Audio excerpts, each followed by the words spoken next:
أعوذ بالله من الشيطان الرجيم بسم الله الرحمن الرحيم رب اشرح لي صدري ويسر لي أمري واحلل عقدة من لساني يفقهوا قولي واجعل لي وزيرا من أهلي يا رب زدني علما يا رب زدني علما يا رب زدنی علما۔ السلام علیکم ورحمۃ اللہ وبرکاتہ۔ کیسے ہیں آپ سب؟ مجھے امید ہے آپ خیریت سے ہوں گے، لائف کو انجوائے کر رہے ہوں گے۔ لائف کو انجوائے کرنا انسان کا حق ہے، لیکن اللہ تعالیٰ کی حدود کے اندر رہ کر۔ اور یہ دیکھیں پچھلی آیات میں ہم لوگوں نے کیا پڑھا؟ پچھلی آیات میں اللہ تعالیٰ نے فرمایا کہ کوئی معبود اور شریک ہدایت کے راستے کی طرف نہیں بلاتا۔ کیوں نہیں بلاتا؟ کیونکہ وہ تو خود ہدایت کے راستے پر نہیں ہوتے۔ وہ ہدایت کا پرچار کیسے کر سکیں گے؟ مشرکین کے ظن اور خیال حقیقت نہیں ہو سکتے۔ اور اللہ تعالیٰ نے واضح طور پر بتا دیا کہ قرآن پاک کسی نے نہیں بلکہ اللہ تعالیٰ کے رسول پر نازل ہوئی کتاب ہے، اور اس میں ہدایت کی ہر چیز ہے۔ آج ہم پڑھیں گے آیت نمبر 38۔ ام یقولون افترا، یا وہ کہتے ہیں، کون کہتے ہیں؟ مشرکین کہتے ہیں، کفار مکہ کہتے ہیں کہ اس نے گھر لیا ہے اسے۔ کل فرما دیجئے فاتو، کہ تم لے آؤ اس صورت مثلہ ہی، کوئی صورت اس جیسی، وادعو اور بلا لو، مان استطاعتم، جس کو بلانے کی تم طاقت رکھتے ہو، من دون اللہ، اللہ کے علاوہ، ان کنتم صادقین، اگر تم اپنے دعوے میں سچے ہو۔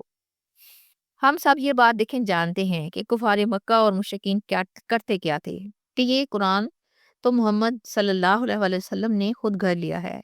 اسی بات کا جواب اللہ تعالیٰ فرما رہے ہیں کہ وہ اعتراض جو آپ حضرت محمد صلی اللہ علیہ وسلم پر لگاتے ہو کہ نبی صلی اللہ علیہ وسلم نے یہ کتاب خود بنا لی ہے، اللہ تعالیٰ فرماتے ہیں اگر تمہارا دعویٰ سچا ہے، مان لیا کہ تم دعویٰ سچا کرتے ہو، تو پھر ثابت کرو، کیونکہ دعویٰ تو تم لوگ کرتے نا، تو ثابت بھی تم تو لوگ کرو، اور قرآن جیسی ایک سورت لے آؤ۔ اللہ تعالیٰ نبی صلی اللہ علیہ وسلم سے فرماتے ہیں کہ ان سے کہو کہ اگر میں بنا لایا ہوں تو تم بھی تو میری طرح کے بشر ہو نا، تم بھی سارے مل کر ایک صورت ہے جیسی صورت بنا لاؤ، ساری مخلوق کو دعوت دے دو، جنوں کو بلا لو، انسانوں کو جمع کر لو، تمام جہان کے پڑھے لکھے ان پڑھ سب کو اکٹھا کر لو، ایک چھوٹا سا کلام قرآن پاک کی طرح پیش کر دو، تو سمجھ لیا جائے گا کہ قرآن بھی کسی بشر کا کلام ہے، جس کی مثل دوسرے لوگ بھی لا سکتے ہیں۔ مگر محال ہے کہ آج تک کوئی مخلوق ایسا حوصلہ پیدا کر سکے۔ قرآن پاک ہی وہ کتاب ہے جس میں تہذیب و اخلاق، تمدن و معاشرت، حکومت و سیاست، تنویر قلب، غرض کی گھریلو زندگی سے لے کر حکومت، تمام قسم کے قوانین موجود ہیں اس میں، جس سے تمام عالم کی ضرورت پوری ہوتی ہے۔ جس طرح اس کی ترتیب و تدوین کی امی قوم کے امی فرد نے کبھی امید نہ ہو سکتی تھی۔ قرآن پاک کی حلاوت ایسی ہے، جس نے حلاوت ہوتا ہے میٹھا پان، پڑھ کے مسائی جسے، اس نے سارے جہان کو مقابلے کا چیلنج دے دیا ہے۔ جس طرح خدا کی زمین پر کوئی زمین، آسمان، سورج، چاند جیسا نہیں بنا سکتا جیسا کہ اللہ نے بنایا ہے، اسی طرح جو قرآن پاک اللہ نے بنایا ہے اس کو بھی کوئی نہیں بنا سکتا۔ لوگ اس کو مٹانے کی سازشیں کریں گے، اپنی مدد کے لیے بڑی بڑی طاقتوں سے رجوع کریں گے، کوئی ہیلا اور تدبیر کام نہیں آئے گی، مگر قرآن کی چھوٹی سی صورت لانا ممکن نہیں ہوگا۔ سورہ یونس کی آیت نمبر 39 پڑھتے ہیں۔ بل کذبوا، بلکہ انہوں نے جھٹلایا، کہ انہوں نے مشرکین اور کفار مکہ نے، بما لم یحیطوا، اس کو جو کہ نہیں قابو پا سکے، بے علم ہی، اس کے علم پر، یعنی کہ جنہیں قرآن سمجھ نہیں آیا، جنہوں نے سمجھنا نہیں چاہا، ان کی بات ہو رہی ہے۔ ولما یاتیہم، حالانکہ ابھی تک نہیں آئی ان کے پاس، تاویلہ، کوئی اس کی اصل حقیقت، کذالک کذب، اسی طرح جھٹلایا، الذین من قبلہم، ان لوگوں نے جو ان سے پہلے تھے، فانظر کیف کان، پھر دیکھیے کیسا ہوا عاقبۃ الظالمین، ظالموں کا انجام۔ اللہ سبحانہ وتعالیٰ فرماتے ہیں کہ کفار اور مشرکین کا قرآن پر اعتراض کسی علمی بنیاد پر نہیں تھا، بلکہ انہوں نے قرآن پاک کو ضد اور تعصب کی وجہ سے جھٹلایا۔ تعصب دشمنی، مطلب تعصب اور اناد انہیں اجازت ہی نہیں دیتا تھا کہ ٹھنڈے دل سے قرآن پاک کے حقائق اور معجزہ اعجاز پر غور کریں۔ کہنے کا مطلب یہ ہے کہ قرآن کے علم کا احاطہ ہی نہیں کر سکے تھے وہ لوگ، اس کی باتوں کو سمجھ ہی نہیں سکے تھے، یا یوں کہہ لیں کہ ان کے دماغ میں اللہ تعالیٰ کی باتیں جاتی نہیں تھیں۔ وہ لوگ اس کی حقیقت، حکمت، اس کی گہرائی اور اس کے آیتوں کے پیچھے جو سچائی چھپی ہے جان ہی نہ سکے، اور ان کے سامنے ان کا انجام اور حقیقت پوری طرح ظاہر ہی نہیں ہوئی۔ یعنی قرآن پاک میں پچھلی قوموں کی خبریں، آنے والے وقت کے لیے اللہ تعالیٰ کے انسانوں سے وعدے اور اس کے نتائج ابھی ظاہر نہیں ہوئے تھے۔ سب سے بڑی بات یہ ہے کہ وہ بھی ہماری طرح کے لوگ تھے، سمجھنا ہی نہیں چاہتے تھے، اور دنیا کے معاملات میں ان کا دماغ خوب چلتا ہے۔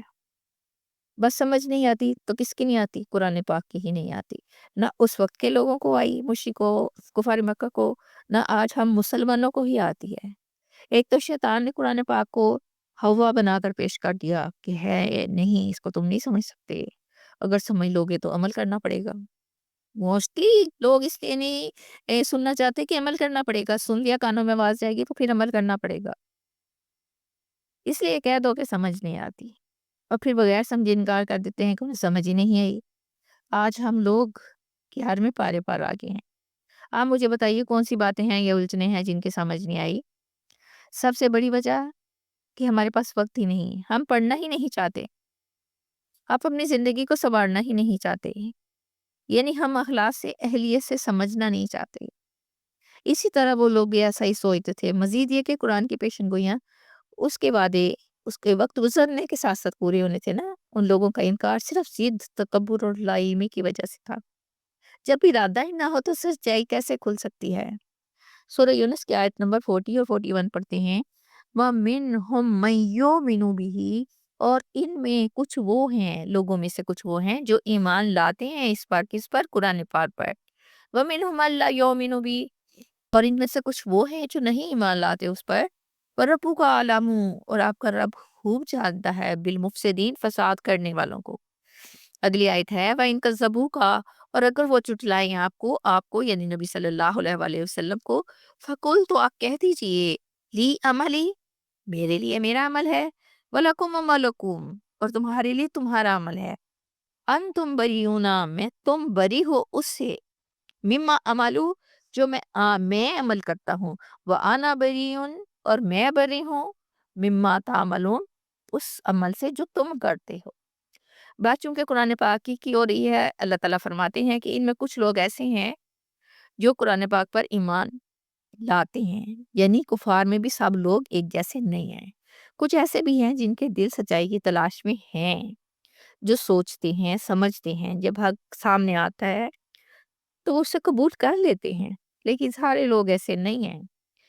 ان میں کچھ لوگ ایسے بھی ہیں جو ایمان نہیں لائیں گے، ان کے دل پہلے ہی سیاہ ہو چکی ہیں، وہ بگڑے ہوئے جاہل لوگ ہیں، وہ مسلمانوں کے خلاف سازشیں کرتے رہتے ہیں، وہ کتنی ہی نشانیاں کیوں نہ دیکھیں پھر بھی قبول نہیں کریں گے۔ اللہ تعالیٰ ان فساد کرنے والے لوگوں کو خوب جانتے ہیں۔ اب فسادی کون ہیں؟ وہ لوگ جو خود بھی حق کو نہیں مانتے اور دوسروں کو بھی روکنے کی کوشش کرتے ہیں۔ آیت نمبر 41 میں اللہ تعالیٰ نبی پاک سے مخاطب ہیں کہ ساری وضاحتوں کے باوجود اگر کفار و مشرکین آپ کو جھٹلائیں، یعنی آپ کی بات نہ مانیں، قرآن کو سچا نہ سمجھیں، آپ پر اعتراض کریں، تو آپ ان کا غم نہ کیجیے، آپ ان سے کہہ دیجئے میرے لیے میرا عمل، تمہارے لیے تمہارا عمل ہے، یعنی میں اپنی ذمہ داری پوری کر رہا ہوں اور اللہ کا پیغام پہنچا رہا ہوں، تم چاہو تو مانو، نہ چاہو تو نہ مانو، ہر شخص اپنے عمل کا خود جواب دہ ہے، تم لوگ میرے عمل سے بری ہو، یعنی تم جو شرک، انکار اور ضد پر قائم ہو اس کا مجھ سے کوئی تعلق نہیں، اور جو میں کر رہا ہوں تم اس میں دخل نہ دو۔ اللہ تعالیٰ بہتر جانتے ہیں کہ کون کس راہ پر چلے گا، وقت آئے گا اور اللہ تعالیٰ فیصلہ کر دیں گے کہ کون کیا کر رہا تھا۔ میری باتیں بہت آسان ہیں، کوئی مشکل نہیں ہے، میں اپنے پاس سے نہیں کوئی بات بناتی، جو اللہ تعالیٰ فرماتے ہیں وہی میں آپ کو بیان کر دیتی ہوں۔ کوشش کیجئے آپ کے دل تک بات پہنچے، ابھی وقت ہے، ابھی وقت آ جائے گا، ہم نہیں ہوں گے۔ کوشش کیجئے اس وقت سے پہلے پہلے کچھ کر لیں، ورنہ ادھر سے واپسی نہیں ہے، واپسی کا ویزا نہیں لگے گا۔ میری دعائیں آپ کے ساتھ ہیں، اللہ تعالیٰ آپ کو اپنے حفظ و امان میں رکھے، خوش رہیے، بات رہی اللہ کی ایمان میں رہیے، انشاءاللہ پھر ملیں گے، اللہ حافظ۔